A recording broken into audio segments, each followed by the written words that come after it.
ജാതീയത തെറ്റാണ്, സമുദായങ്ങളൊരു യാഥാർത്ഥ്യമാകാം. അതായത് ആ നിലപാടെന്ന് പറഞ്ഞാൽ വ്യത്യസ്ത ജാതികളാണ്. നമ്മുടെ നാട്ടിൽ നായർ സമൂഹം കേരളത്തിലെ പ്രമുഖമായ ഒരു സമൂഹമാണ് നായർ സമൂഹം. ഏകദേശം 10 മുതൽ 12 മുതൽ ചില ആൾക്കാർ 14 എന്ന് പറയുന്നു. ഈ 10 to 14% നായർ സമുദായമുള്ളത്.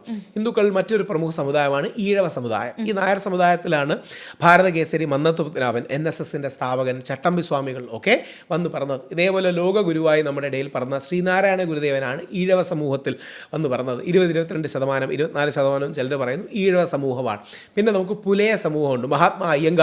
മഹാത്മാഗാന്ധിക്കൊക്കെ വളരെ ആദരവ് തോന്നിയ മഹാത്മാഗാന്ധി പുലയ രാജാവെന്ന് വിളിച്ചതാണ് മഹാത്മാ അയ്യങ്കാളി. വില്ലുവണ്ടി യാത്രയൊക്കെ നടത്തി കേരളത്തിലെ മുന്നോട്ട് നയിച്ചതിൽ മഹാത്മാ അയ്യങ്കാളി എന്നാണ് നമ്മൾ വിളിക്കുന്നത്. അയ്യങ്കാളി അടക്കമുള്ളവർ. പറയ സമൂഹമുണ്ട്, ശുഭാനന്ദ ഗുരുദേവൻ. നമ്പൂതിരി സമൂഹമുണ്ട്. അതിൽ കമ്മ്യൂണിസ്റ്റുകാരായി മാറിയ വ്യക്തികളാണ് EM ശങ്കര നമ്പൂതിരിപ്പാട്, നമ്മുടെ ആദ്യ മുഖ്യമന്ത്രി. അങ്ങനെ ഇപ്പം വിശ്വകർമ്മ സമൂഹമുണ്ട്. അങ്ങനെ വ്യത്യസ്ത ജാതി സമുദായങ്ങളുണ്ട്. ഈ സമുദായങ്ങൾ ഒരു റിയാലിറ്റിയാണ്. പക്ഷേ ജാതീയത, ഉച്ചനീചത്വം, ഇന്നയാൾ കൂടുതൽ, ഇന്നയാൾ കുറവ്, ഇന്നയാൾ നല്ലത്, ഇന്നയാൾ മോശം എന്ന് പറയുന്ന ആറ്റിറ്റ്യൂഡ് ശരിയല്ല.